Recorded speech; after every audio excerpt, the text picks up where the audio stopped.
Kemajuan seseorang individu itu bergantung kepada pengurusan dirinya yang baik, meliputi pelbagai aspek. Pengurusan diri yang berkesan akan membentuk peribadi yang luar biasa.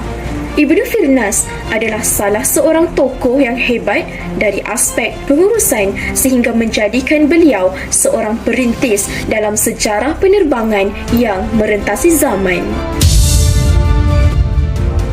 Siapakah Ibnu Firnas?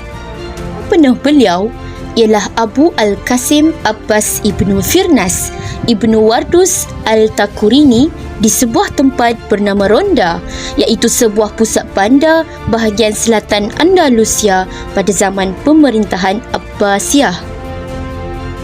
Ibnu Firnas juga dikenali sebagai Armen Firman di Barat. Beliau telah dilahirkan pada kurun ke-9, iaitu pada tahun 810 Masihi, bertempat di kota Ronda, wilayah Malaga, Sepanyol. Ibnu Firnas merupakan tokoh penerbangan pertama yang mempunyai kepakaran yang tinggi dalam bidang kejuruteraan penerbangan, di mana beliau telah membuat percubaan awal untuk terbang sehingga menaikkan nama Islam di mata dunia dan dikenali sebagai orang yang pertama terbang.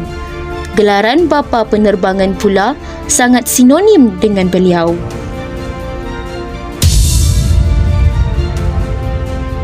Menurut Mahayuddin Yahaya, 1986, beliau telah meninggalkan kampung halamannya dan berhijrah ke Cordova untuk melanjutkan pelajaran.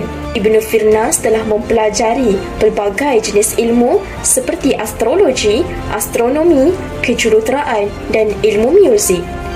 Tambahan lagi, Ibnu Firnas bukan sahaja terkenal sebagai tokoh penerbangan yang pertama, malah beliau juga telah berjaya membuktikan bahawa manusia tidak semestinya hanya memiliki satu kemahiran sahaja.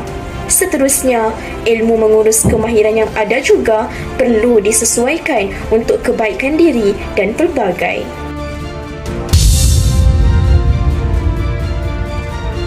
Pencapaian Ibnu Firnas yang membanggakan umat Islam selain idea untuk mencipta kapal terbang ialah penghasilan cawan daripada pasir, penghasilan jam air al-maqata', cara memotong kaca menggunakan batu, serta merupakan seorang penyair yang hebat.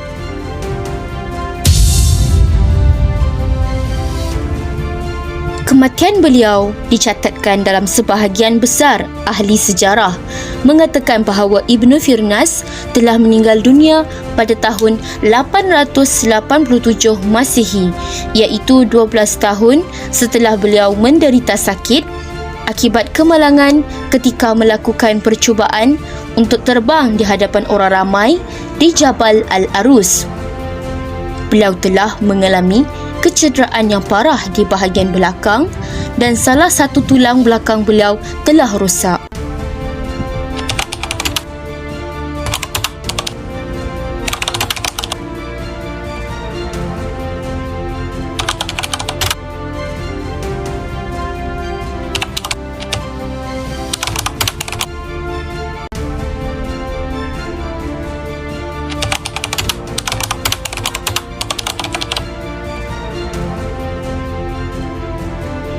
Dalam hal ini banyak sumber yang mengaitkan usaha Ibnu Firnas ni dengan ayat 19 surah Al-Mulk. Dia berkait dengan sikap orang yang berilmu yang akan bertindak memerhatikan alam dengan akal sekaligus mendorong minat kita untuk mencari pengetahuan, untuk mencipta idea untuk melakukan sesuatu perkara. Ia juga boleh kita kaitkan dengan konsep tadabbur Al-Quran sebab kita melihat konten-konten yang ada dalam Al-Quran dan memikirkan tentang keagungan Allah, memikirkan tentang kebesaran Allah. Tadabbur alam juga boleh dikaitkan di sini. Jadi itu yang menjadi pendorong kepada Ibnu Firnas.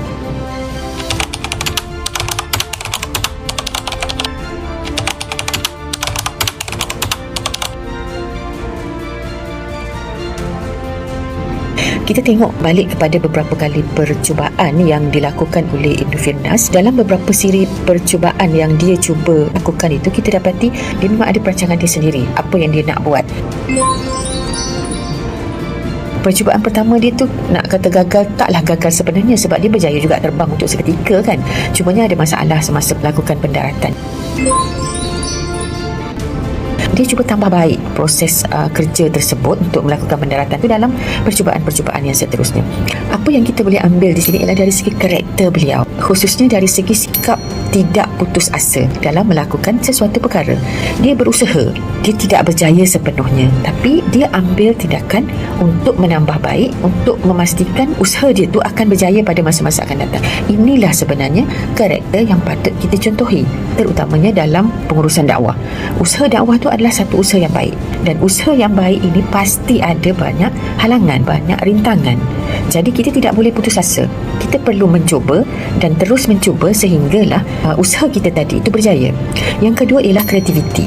Ibnu Firnas datang dengan satu kreativiti yang sangat tinggi. Dia nak supaya manusia itu boleh terbang di udara.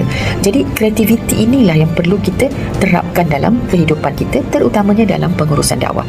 Kalau dulu pengurusan dakwah itu kita buat secara manual, sekarang sesuai dengan perkembangan zaman, perkembangan semasa, dakwah perlu berkembang seiring dengan perkembangan teknologi. Medium dakwah pun perlu berubah. Dakwah di media sosial yang banyak kita tengok sekarang kan, dakwah melalui aplikasi TikTok dan sebagainya. Jadi itu perkara yang kita boleh ambil daripada apa yang ada pada Ibnu Firnas, tapi kita terapkan dalam pengurusan dakwah Islam.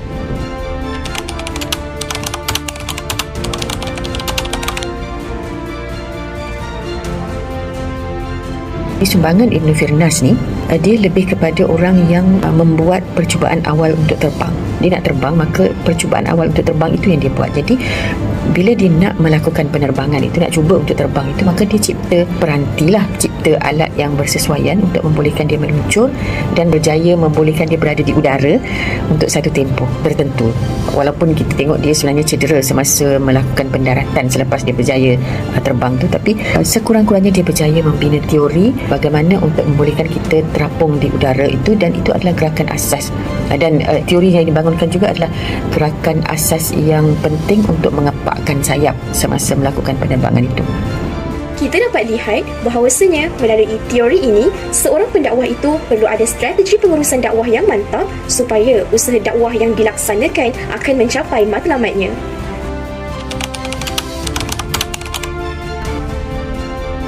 Secara langsung memang tak berkait lah, kita tak nampak kaitan itu kan, tapi secara tidak langsung usaha yang dibuat oleh Ibnu Firnas ini sebenarnya membuka mata banyak pihak tentang kualiti yang ada pada seorang Muslim.